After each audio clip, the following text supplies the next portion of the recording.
Welcome to Hockey Nights in Vegas, episode 115. My name is Eddie Rivkin. I'm joined as always by Sarina Taylor. We are live at the Space, home of the greatest charity event in all Las Vegas, Monday's Dark.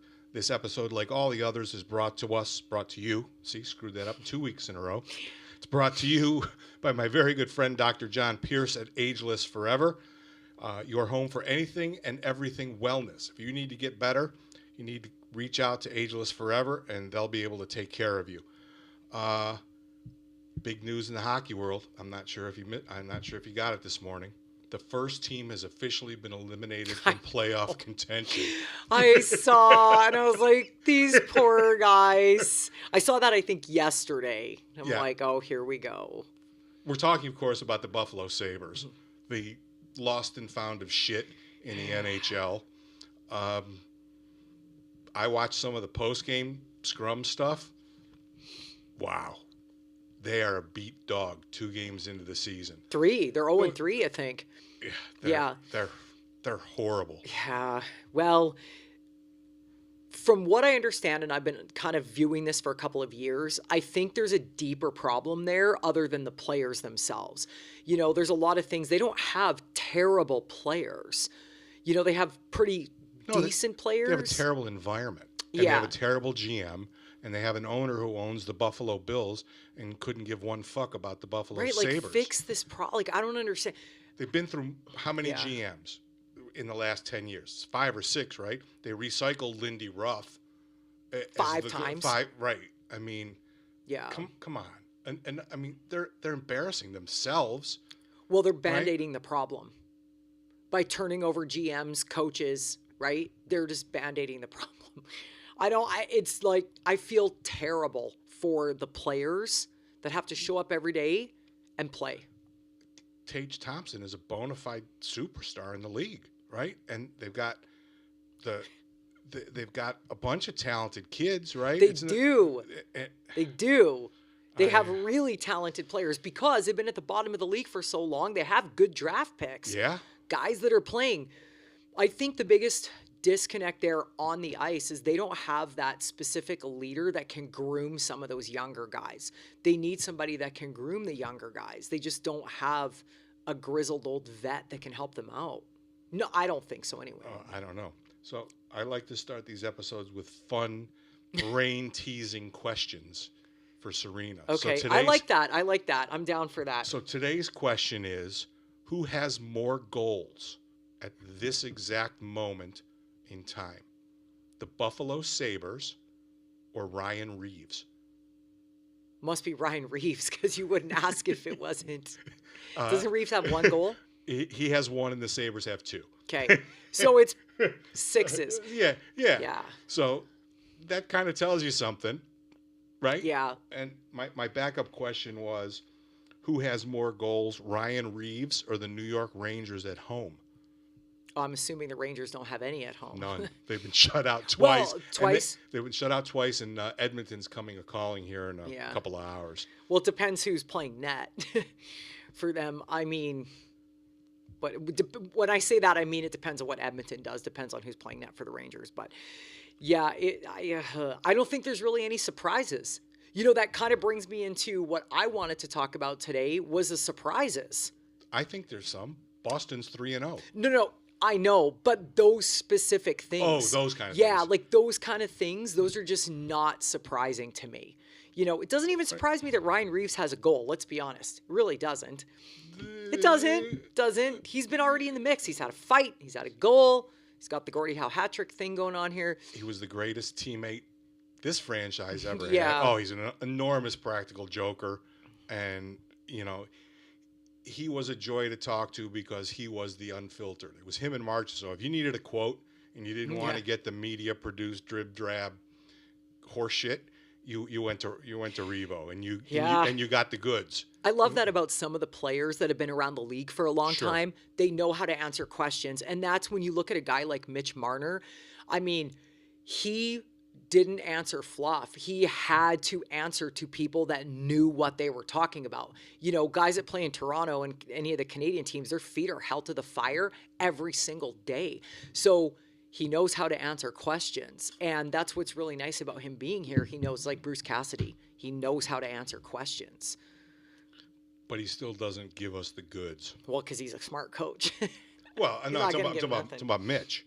Yeah. I mean, he gives us the required meat, right? Yeah. We always make sure there's some meat on the bun.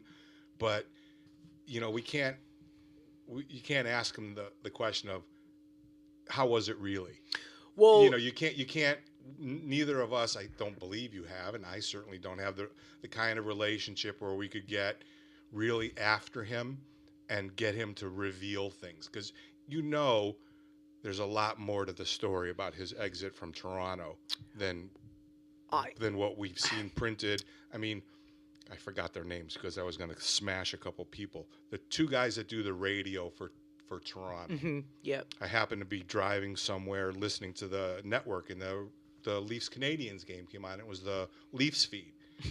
And these two, I've never seen them before, but I would say, you know, chiming in at a combined age of about 140. Yeah, I was going to say they've been doing it from forever. Yeah, so these two old cocksuckers opened the broadcast with, you know, the Leafs have lost some character, but they've gained some grit.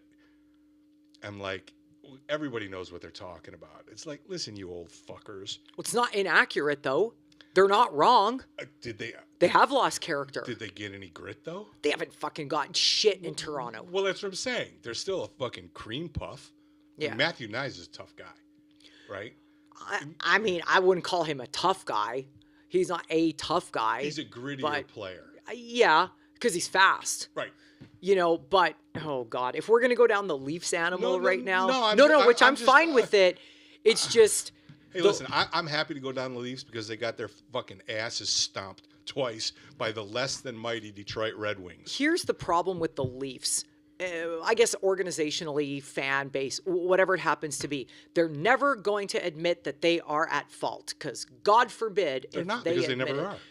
Right, correct. That's what I'm saying. So going back to the Marner thing, like out of respect, I would never ask him anything like that. It's not my business. It's not anybody's business, right? But wouldn't you want to give him the forum to just fucking let it out? If he wanted it, yes. If you wanted it, the team would tell him no. Well, I was going to say, this is not a Kelly McCrimmon. Kelly does not play like that. Right. And I don't blame him. There doesn't need to be this airing of dirty laundry. Stuff will come out after, you know, all the stuff that was going on with Marner and Mike Babcock a few years ago and all that kind of stuff. Listen, you guys, one thing that I don't think this fan base truly understands is what it's really like in Canada, where you have those old boys that will never change their stripes. And we talk about how coaches aren't the way they used to be. But Mike Babcock, I think society proved, and it's not the woke people, but society proved that Mike Babcock was the one at fault. Because he'll never work in the NHL again. Ever. He's coaching university hockey in Saskatoon. Somewhere, yeah, Saskatoon. He's coaching at U of S, University of Saskatchewan, because he's a great coach, but it just showed a toxic environment that he created, and a lot of guys like that. I saw junior hockey coaches, the things that they did to those players. These guys should be in jail for the way they treat 15, 16, 18-year-old kids, and that's why they're not in the NHL. And that's why a guy like Kelly came out of the Western Hockey League and just worked his way up because his brains and his professionalism shines through. You're never going to see Kelly misstep. Ever. Just like you'll never see Ken Holland misstep. Ken Holland. I mean, like him or not, you're never going to see a guy like that. No, you know, because they're tried and true and grizzled and have been at it for so long. Yeah. I mean, all right, enough making fun of Buffalo. That was that's like kicking a redheaded. It's sad. Yeah. Let's say that. It's sad, but, you know, they will muscle up twice a year because they still hate Jack. Yeah, well. They do. Yeah. They boo him mercilessly, right? They hate him with a passion, like he did something incredibly wrong while he was there, other than become a 20-year-old captain of a shitbird franchise, right? It's like, oh, here, listen, I'd like you to be the captain of the Titanic, but iceberg's imminent. I'm gonna say this. Connor McDavid, Edmonton was dog shit when Connor McDavid became the captain of that team. And all that guy has done is proven that he wants to be there, that he's going to work hard. He puts his head down. Even Quinn Hughes in Vancouver, he took over as captain when they were garbage, and you never saw him complain. You don't see him crying to get out of Vancouver. And I think that's the way the Buffalo fans see it, is how dare... We gave Jack his start, which is what a lot of teams feel when they draft guys. Like, look at Eric Lindros. He will always be blackballed for his actions at the draft. You can't act a fool like that. Not saying Eichel did what Lindros did, but people, they just don't forgive that shit. Buffalo's got nothing to cheer about, so they got to find something to jeer about. Well, I hope that Buffalo goes 0-82, and I hope the Bills lose their remaining 11 games. Just because. Yeah, it's a bad situation there. But having said that, it's the same whenever I've worked for a company that's been franchised. The owners of the whole company are like, well, they're franchised. There's nothing we can do about it. They're not doing anything, to break. To me, it was more of an atrocity that Arizona had a team for as long as they did, because the league allowed that nonsense. It was ridiculous. Well, that's your buddy Gary. But yeah, but Buffalo's still kind of paying their bills and doing what they're supposed to do. So, and they're a huge drain on the league's revenue. And I would be more bummed if I worked in like their marketing department. That would just be, oh my God, it's just an uphill climb. Could you imagine having to sit in a room? I'm drug free, and I know that neither of us are drinkers, but could you imagine how high and how drunk we would have to be to come up with creative ideas to market? I know. The Buffalo Sabres. Well, I would literally have to shoot up heroin. I think the saving grace for Buffaloes are so close to the border. So anytime a Canadian team plays, the fans drive or they'll go to the game. Well, that's a saving grace for the season ticket holders of Buffalo, because they can pay for their season tickets by selling their Leafs tickets. Glad you brought that up. Did you hear about season ticket holders in Carolina? There's a few, what they're claiming they're going to do. No. There's, I think, 4 season ticket holders in Carolina, which is southern United States. Whatever, geographically. They're claiming that they're going to cancel their season tickets if the Hockey Canada 5 players get to play in the NHL. How is this? Everyone's like, bye. See ya. First of all, who are you and what? Your Carolina season ticket holders. No one gives a shit about you or your team. Yeah, I know. I honestly, I've never heard of that. Yeah, I don't want to spend a lot of time on it, but no, that's spectacularly absurd. Which just, my thing is, you have the gall to think anyone cares if you buy your season tickets or not. Like, to me, that's just an excuse to not buy season tickets.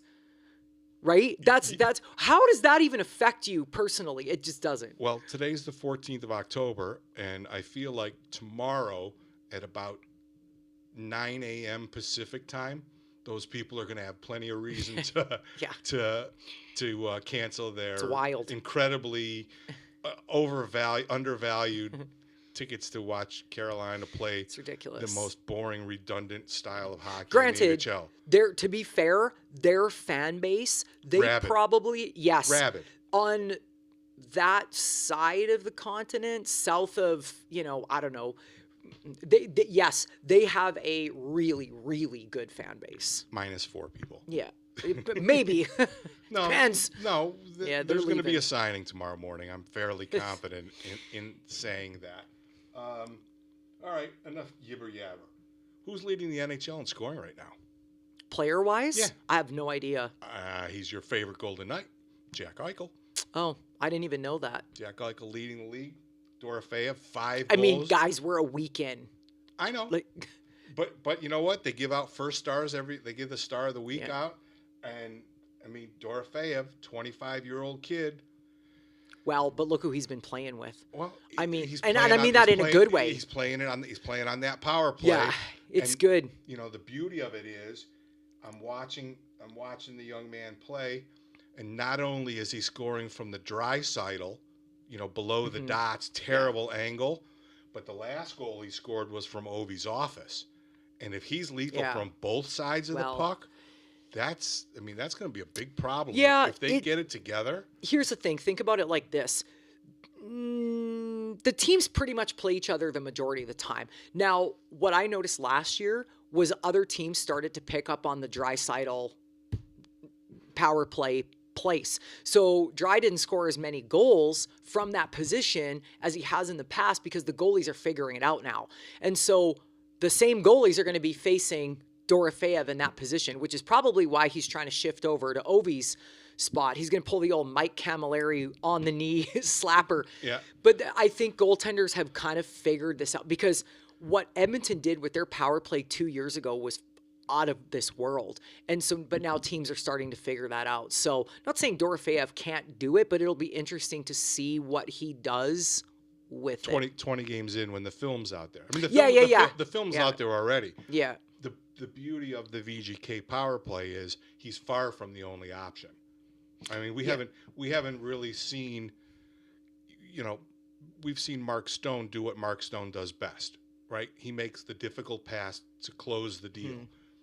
But I mean, if they start leaning, their tendency starts to lean to stop Dorofeyev on that Draisaitl corner, that's no big deal. Eichel just moves a little bit closer in off the half wall on the other side. Well, they're not going to be short for options. Yeah, when it comes correct. To finishing, just right? like, to be fair, just like other teams. Right. Like we saw Edmonton do it. If Draisaitl didn't have a shot, it went right back to McDavid because he can pretty much do anything he wants with the puck, right? And so, when you practice power play, you're practicing your specific power play, but there's what would it be called? Like option B, right. Option C, that kind of stuff. So and those are coming. They have to. Yeah, I mean, the league's going to catch on. They always do. Everybody it's a copycat does. league. Yeah. Right. But yeah, I think Dorofeyev is a great addition with them. I would call him a goal scorer. And for sure. I don't call a lot of people a goal scorer because I feel like the game has changed a lot. Like, I don't consider McDavid a goal scorer, but a lot of people crawl up his ass when he doesn't score goals. I never considered Wayne a goal scorer. Wayne wasn't a goal scorer. Ovi's a goal scorer, right? Well, Dorofeyev is the only bona fide shoot first on the entire roster. Exactly what I'm saying. Yeah, I mean, totally. And that's on a roster stacked with really talented guys, but the guy who is option 1 shoot, option 2 shoot, option 3 through 10 shoot, option 11, well, let me take a peek and see if there's anyone else available, is him. Yeah. And There's still, I think, a lot of kinks. Oh, for sure. But from what I've seen from, Mitch playing out there is he's just, I don't want to say he's more relaxed. He didn't really let a lot of stuff affect him in Toronto. It's not like he played with, oh my God, I'm going to screw up. He didn't play like that. He's a professional and he went out there and did his job. But he's smoother. They're just finding their way. Yeah. I mean, like you said, it's a weekend. The Golden Knights are 1-0-2. Yeah, which means jack shit. Right. They're going to win tonight, though, against Calgary. Because you hate Calgary. They're going to win tonight against Calgary. They're going to win tonight, and they're going to come home. Wait, was that a prediction? Yeah. Was that a guarantee? That was no, I'm not Mark Messier. No, they're going to win tonight against Calgary. Okay.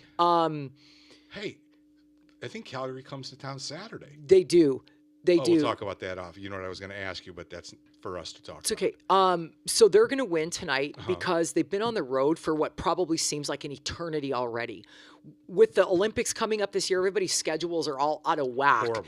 And so they played one game at home, and now they've been on the road for a week and a half or whatever. It seems like, 3 months. They're going to win. They're going to come home. They're going to rest. They're going to play Thursday and Saturday and Monday, and it's bing, bing, bing. And then off they go again to the East Coast. That's a big road trip at the end of this month. That's the Carolina, 2 Floridas. That's a tough roadie. That's always been a tough road trip for them. It's a tough road trip for anybody. Honestly, getting it out of the way early. Better when they're fresher. 100%. I think we've had this discussion on here before, but I've lived in the Pacific time zone. I've lived in the Eastern time zone and just talked to different hockey people in those regards. And everybody who plays in the Eastern time zone, yes, there's less travel, but it's such a different ballgame having to come out and play here. And that's what I was telling Mitch.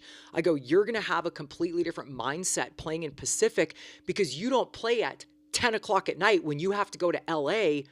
It's 10 o'clock in Toronto and you're starting a 7 o'clock Pacific game. Your body thinks it's 10 o'clock at night. You don't have to deal with that. It's way easier on the body. And you get to watch all the first hockey. 100%. Actually, Mitchell, I get to watch baseball.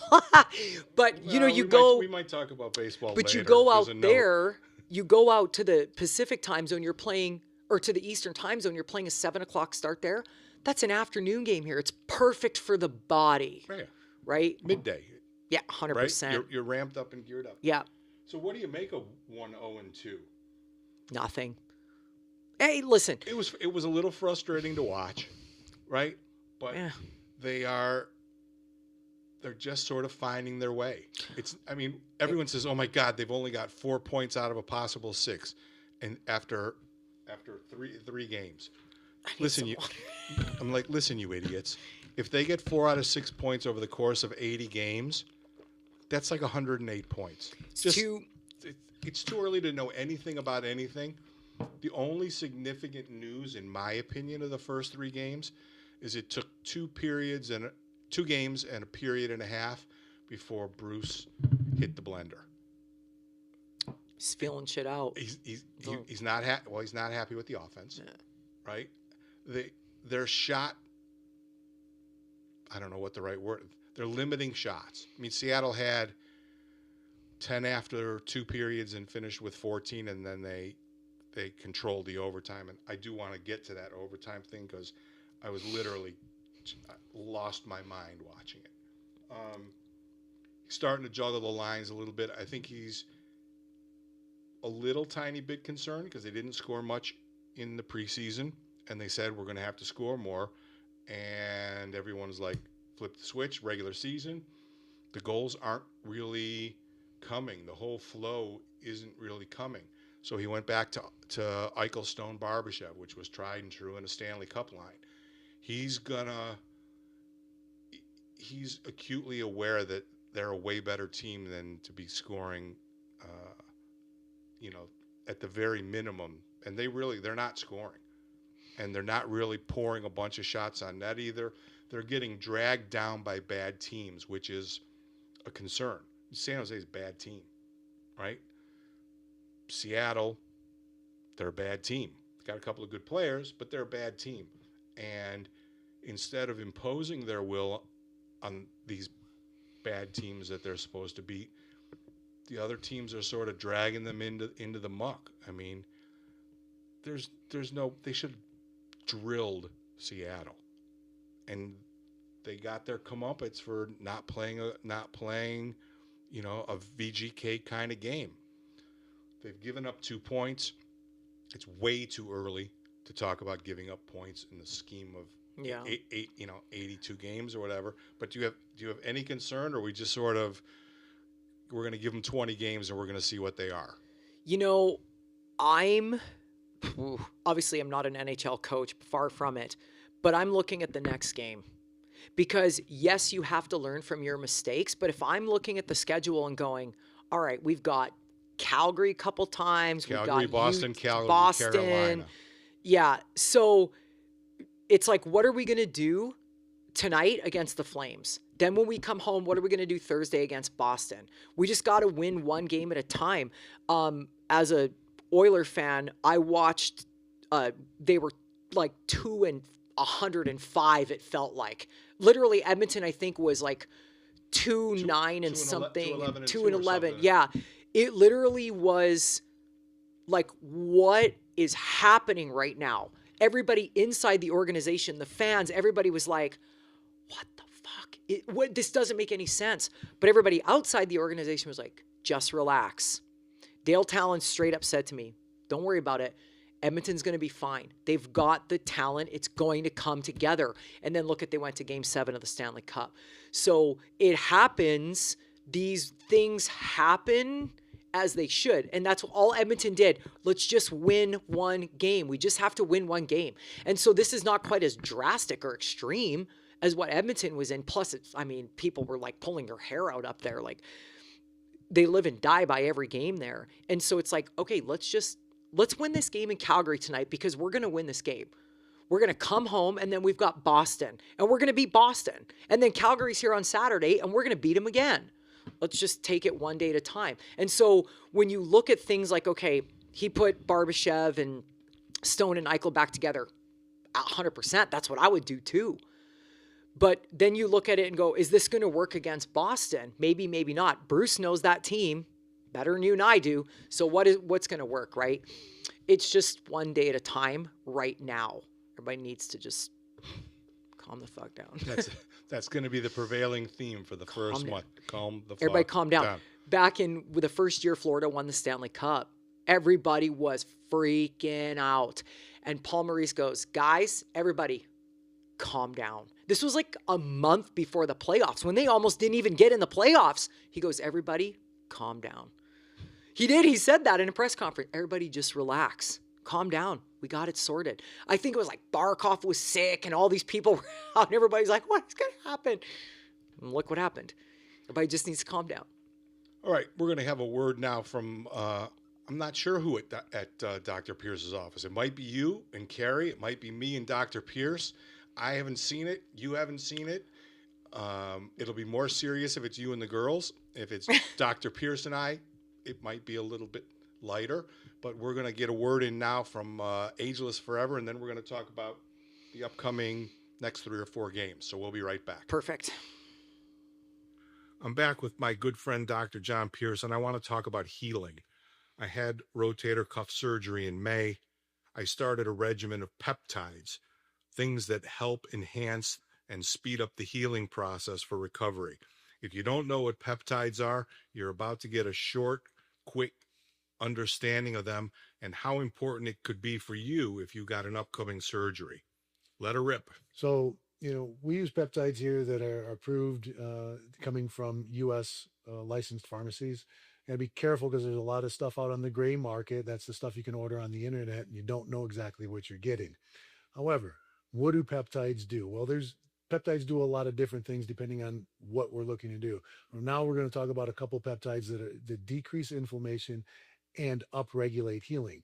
That is unlike taking an anti-inflammatory medication or a corticosteroid, which decrease inflammation and downregulate healing. So that tissue that you just got repaired, or if you just injured, you want it to heal and you don't want to make it more prone to further injury. This is where the peptides come in because they decrease the amount of inflammatory, they're called cytokines produced by the cells, and they upregulate growth hormone receptors in the connective tissue, thus allowing better healing. So we get the best of both worlds. If you've got an injury and you want to get back quicker, peptides can help. If you're suffering from chronic issues like osteoarthritis, peptides actually can help that as well. If you have orthopedic surgery or any type of surgery that's planned and you can prepare before and after surgery, your healing time will be better. This is really important, folks. We're all getting older. We're not healing the way we used to heal. I know it for a fact that the regimen of peptides that I take improved my healing and also shortened the time that it's taken me to get better. Pick up the phone, call Ageless Forever, tell the girls that you found the practice through the Hockey Nights in Vegas podcast. Your first consultation with Dr. Pierce is free. Don't you want to get better faster? It's pretty much it. So if you're ready to take the first step, pick up the phone, call 702-838-1994. Any of the girls can take care of you. Your first appointment is on the podcast. Just mention to them that you're a fan of the Hockey Nights in Vegas podcast. Do something good for yourself. Pick up that phone, make the call. You'll thank me later. I know that. And we're back, I think. If not, and the chat line's open. We sent the link to a bunch of people. If you're out there watching, Looks like 3, 4, 5, 6 people are watching. That chat box is open. I can see it right in front of me there. If you got a question, fire away. If Sarina likes it, we'll answer it. If Sarina doesn't like it, we just won't. Yeah, I'm the judge. We might make fun of you. Here's the question I want to pose, because this is something I want to pose to you, and I'm going to pose to the viewers as well. Okay. What do you think, in your opinion, is the worst rule in the National Hockey League? Because I have an opinion about this, and I'm going to explain it. But I want to hear what you think is the worst rule in the NHL and why you think it is. Well, I'm going to say the worst rule is actually a non-rule, and it's going to take me back to watching the overtime of the Kraken game against the Golden Knights a couple of ago. Okay, cool, awesome. The what's the PWHL? PWHL. The Peckerwood Hockey League?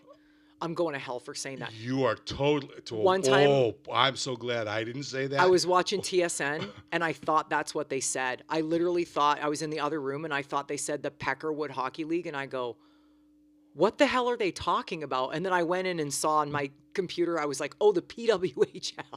Yeah, yeah, that's why. That's okay. When you get to hell, I'll have a nice suite. I'll have a nice lakefront suite for you. Yeah, there's no chance I would pay to watch that. But anyway. But they've instituted some rule changes. The one that I want to talk about specifically is the overtime rule. My belief is that if you're in the offensive zone and you take the puck outside to regroup and come back in, blow the whistle dead, put the face off in your end. If you're in the attacking zone... Oh, yes, that rule. Right, yep. Stay in attack. Yes. Because if you watch that overtime against Seattle, they turned around and lagged the puck back 10 or 12 different times. Yes, possession is important. But you know what?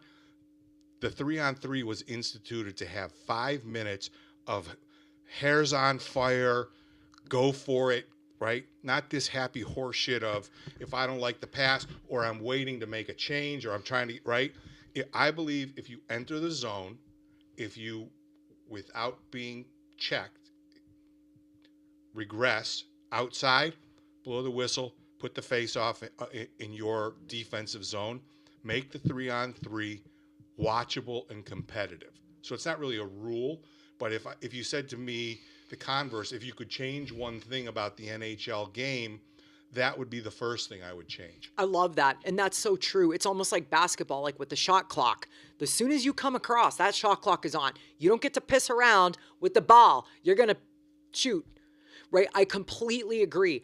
Last year, but I also, I am such a traditionalist.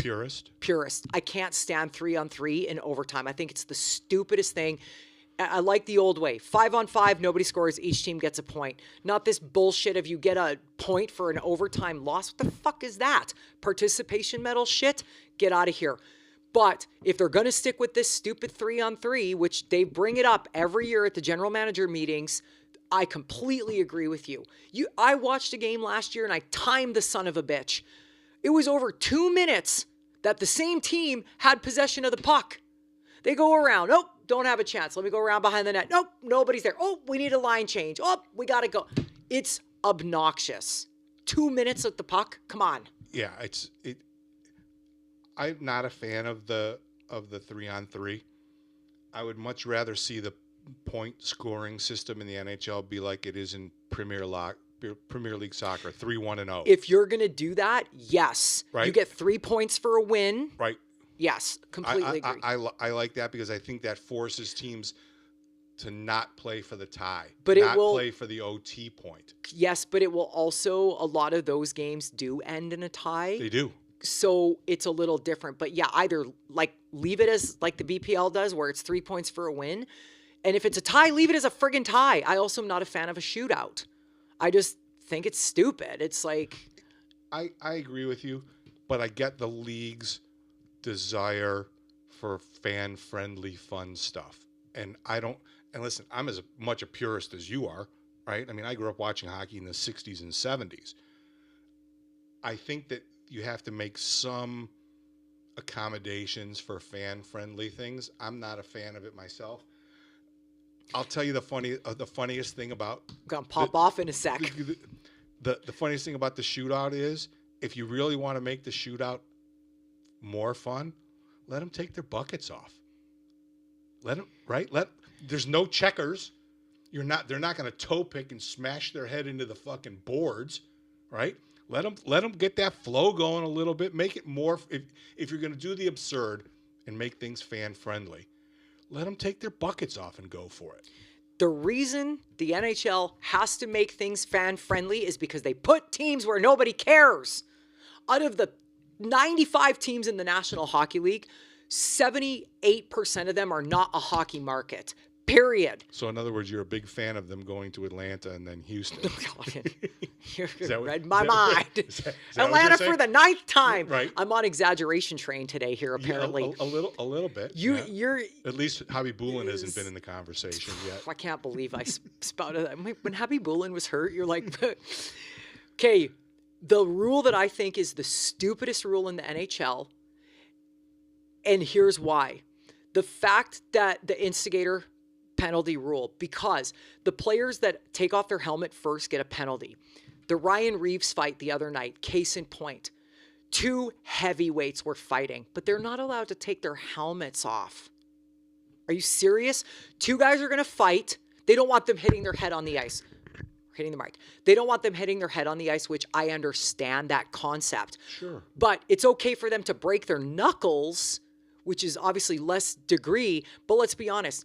How many times do guys actually hit their heads in a fight? It's really not that often. But what it's led to is ridiculous fights. No one really throws them because they're going to break their knuckles if they punch a guy's helmet. So nobody really does it. And I saw it the other night in the Ryan Reeves fight, but also Caden Gooley for Montreal paced it. I forget who it was. They were playing Chicago. Open ice. Nazer. I don't think it was him. I thought it was a Russian kid. No, it was Nazer. Ran over him. Right. Everybody gets involved. There's a fight. Right. Let them take their helmets off and let them fight and get it out of their system, because it's been proven that if guys have a beef and they don't fight, that will carry on for months, years, and then something dirty happens. They keep receipts. Exactly. So my point is, it's like, just let them go at it. Let them take their helmets off. If 2 guys want to stand up, knowing that they could potentially hit their head on the ice, let them do it. I have a question for you, and it stems from this whole conversation. Hockey's a physical sport. It's a fast sport, lightning fast, 24, 25 miles an hour max speed. Look at that. Specifically, I think that they have to better enforce. Hitting's part of the game. We're not talking about 10-year-old squirts now. I mean, my friend who has a boy playing in the USHL now came all the way. They didn't start checking until they were like 13 or 14 years old. I was a mite, and they were teaching me how to not cross-check somebody when I was 5. But my question to you is this: on a legal hit, Gooley's hit was legal. Yeah, 100%. It was clean. It was clean. Yeah. Right?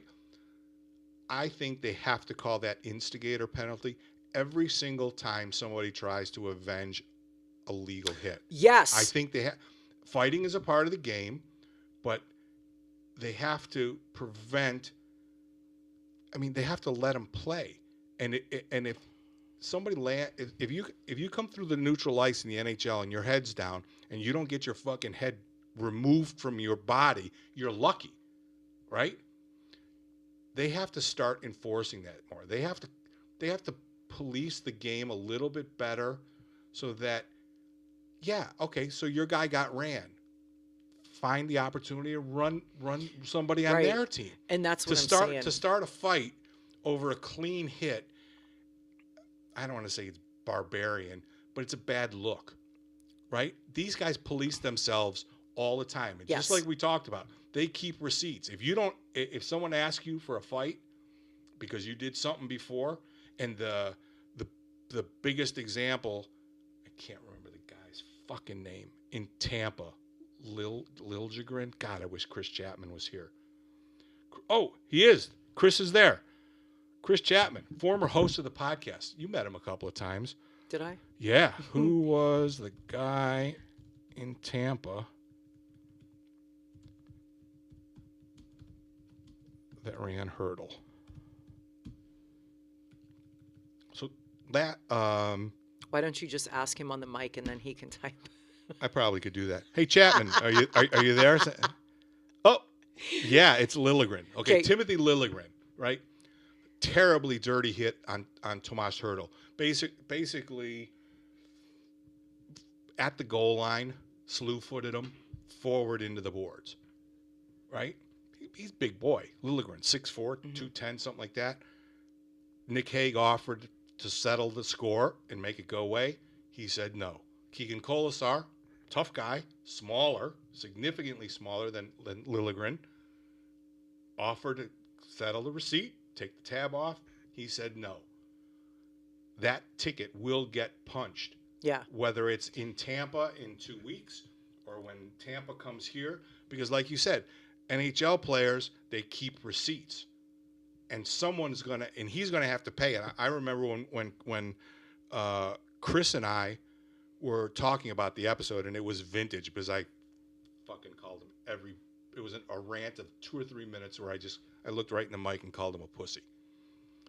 He's going to have to answer because that receipt doesn't just, flutter off into nowhere. It doesn't matter what team he's on either. He has to pay the tab. Yeah, that's my point. Like that I'm fine with the instigator. It's just that the taking your helmet off when two guys are squaring up for a fight and they can't take their helmets off, it's ridiculous. It's the dumbest rule. Yeah, because you see the guy that wins a fight sitting in there with 8 ice bags on his hand and bloody knuckles. But I love where that conversation went. Because look at the one last year, the year before, or whatever it was, where I think it was what's his name laid the dirty hit on Pasternak for Boston from Florida. What's his name? Hit him dirty, Kachuk. Yeah. And someone explained to me how there was not even a penalty on the play, and it was Marchand. Anyway, it was interesting because then Marchand went to Florida, and it's like all of a sudden like wait a second here.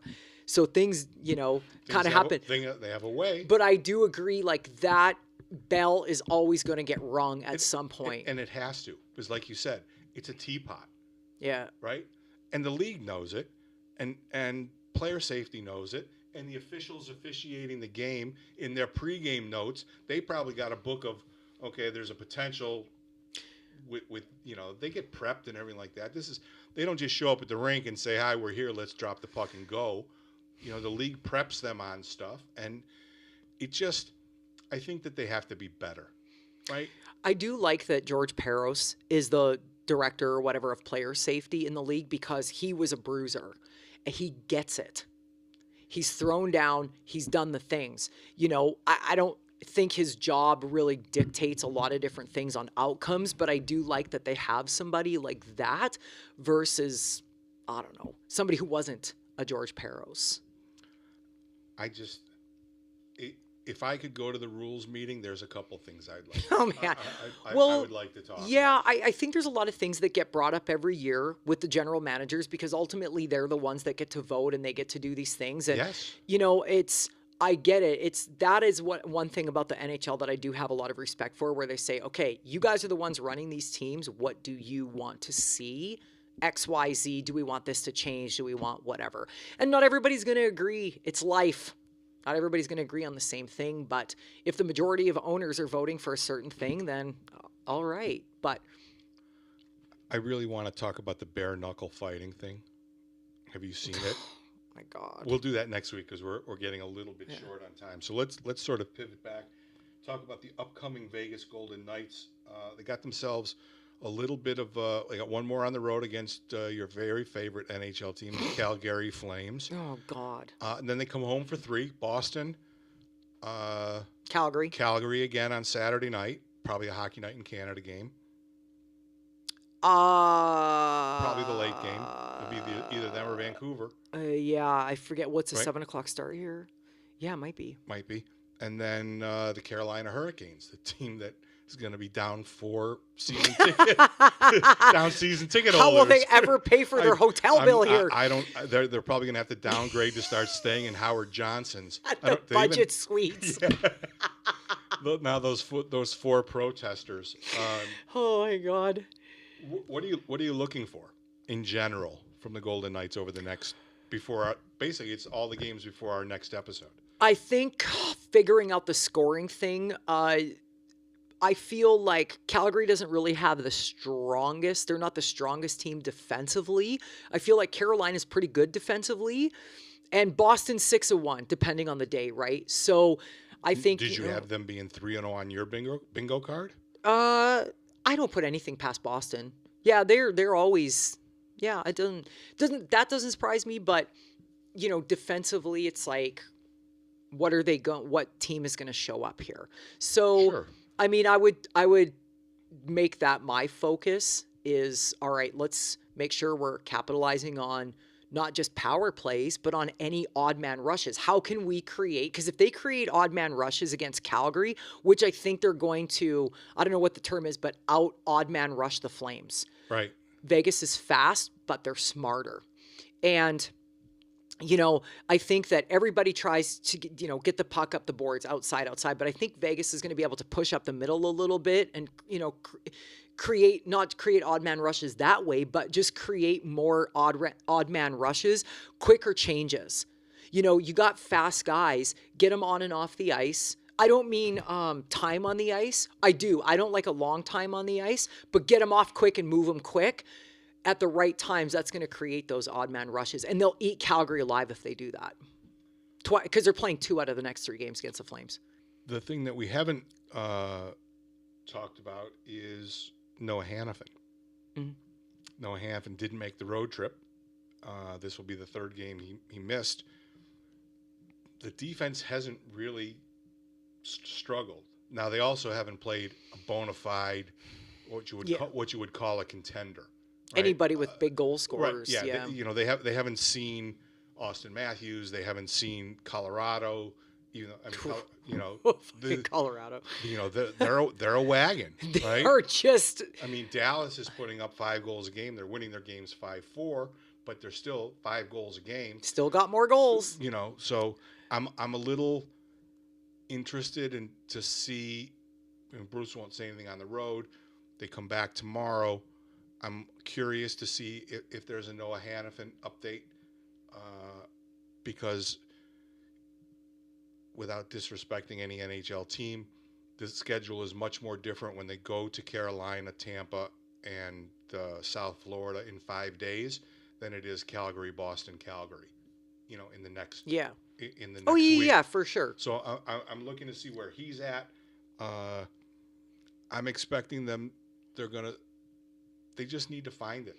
That's all. And there's no, from you, there's no panic whatsoever, right? If they get 4 out of 6 points, the rest of the way, they're going to probably win the division. Sure, we'd like to see more wins. We'd like to see them not play 65 minutes, every night. But the D has responded well against teams that they should be good against. The offense just needs to find their way.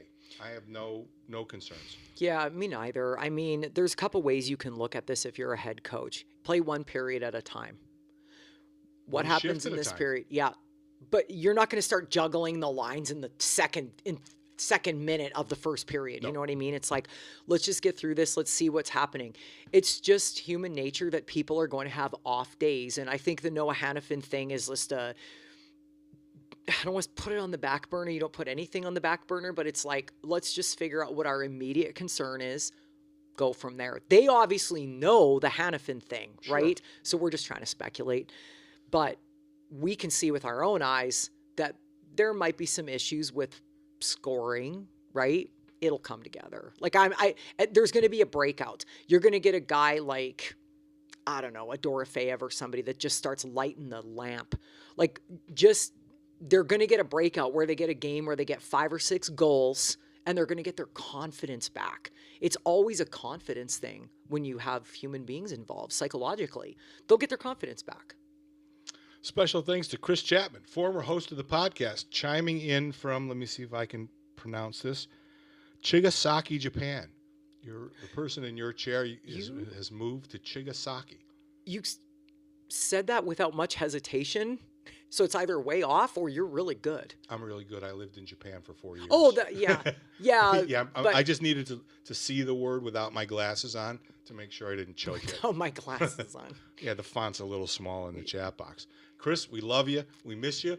We'll see you hopefully over Christmas, and if not, certainly when your young fella graduates high school in the spring. That's a wrap. Episode 115 is in the books. Let's see.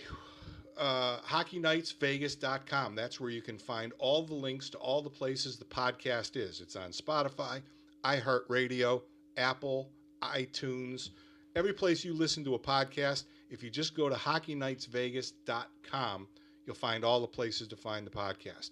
Instagram. We need followers on the Instagram, right? We do. You're an Instagram person. I'm just talking about it like I know what it means, but the Instagram is Hockey Nights Vegas, just like that. Click on, be a follower. We'll follow back. That's what we're supposed to do, right? We are, yes, and we will. Okay. You can send your questions in like that. Thanks to Ageless Forever, my good friend Dr. John Pierce. Next episode, Wednesday, the 22nd of October. We're getting close to Halloweeny.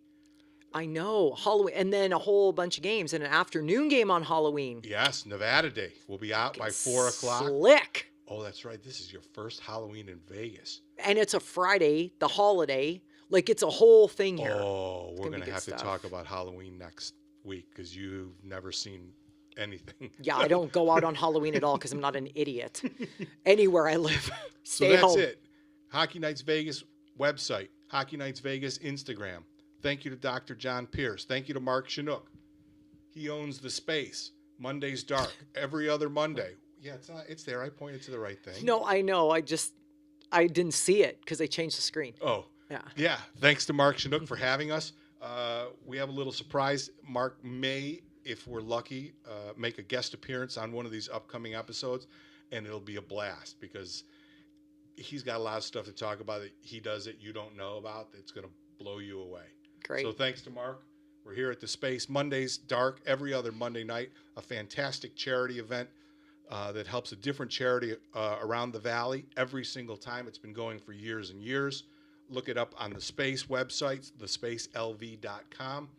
And I'm tired and it's hot in here, so I'm going to end the episode by saying we're out of here. See you next week.